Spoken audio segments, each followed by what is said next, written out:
Hi everyone, today I wanted to discuss my 5-star TBR pile predictions. I've loved watching them, but I haven't come up with a list of books that I think are going to maybe be 5-star reads for me. This is a video idea that was started by Mercedes at Mercy's Bookish Musings. She's done it 2 times and she asked people to make their own videos of this. I actually feel like a lot of the ones that I've put as 5-star reads possibilities are hard-hitting nonfiction, so there's not a lot of reason here. For the most part, I'm just thinking about the subject matter of these nonfiction books and how they are subjects that I really care about and that I've heard good things about them. So there's 7 books total on my list, and I'll talk first about fiction and then I'll talk about nonfiction.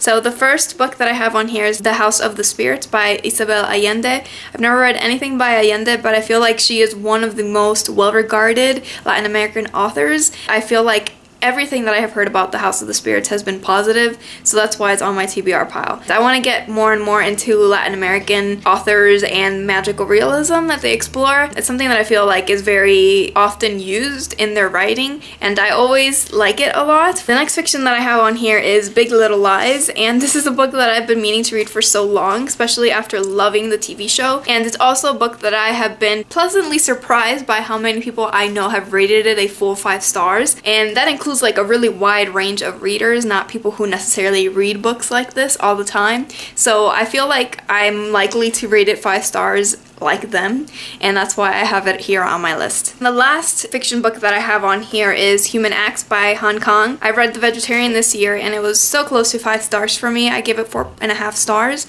and I'm thinking Human Acts is going to be the one that takes it over the edge and is the one that I'm going to give 5 stars to. I just love the way Kang uses politics, and I also really enjoy the way that she writes, so I'm really hoping that this one gets the 5 full stars from me. So that's 3 fiction. Now let's move on to the nonfiction. The first book on here is one that I heard from Sabrina's channel, and it's Reading with Patrick. And this book is a memoir where the author was a teacher in a very rural area that was dealing with poverty. There's this inequality in this school that she is working in, and her trying to help her students overcome those obstacles. I feel like this one is really going to speak to me, and just the way that Sabrina talked about it felt like for me it would be the perfect book. The second that I have on here is Columbine. I've heard that this one is the best out of all of the things that have been created about this tragedy, including television shows and movies and everything. This book is the one that is the definitive history of what occurred in Columbine. I've heard recently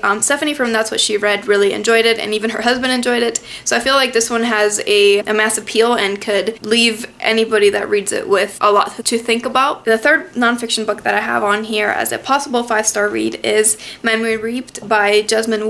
This is a book that I talked about in my TBR, my Get Informed TBR, that I wanted to read, but it's also just a book that I've been meaning to read for quite a while. Everybody that I have heard that I watch on BookTube that has read it loved it and rated it really highly, so I feel like this is going to be perfect for me. It's memoir, but it's also about issues that I'm passionate to learn about, and it's also by Jesmyn, who is a fantastic writer, so definitely on my 5-star TBR pile. The last nonfiction book that I have on here, and the last book total, is Evicted, and this is a book about how evictions occur and how it's really a thing that's done for profit by all these landlords. I just feel like this book is going to be really powerful. I started reading it at one point.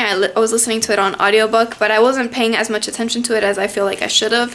I don't know if this book is necessarily a narrative nonfiction or if it's more academic. Hopefully it's more the former than the latter. I'll see what I end up thinking about it when I finally get to it, but I feel like I'm gonna get on with the message and the research. So that is it for my first round of my 5-star TBR pile for fiction and nonfiction. I will get back to you when I finish with all of these books. Probably going to be into the new year, but I'll definitely talk about it as I get through it during my wrap-ups. Then I'll make a comprehensive video that just talks about it. I hope that you enjoyed my video, and I shall see you in my next one.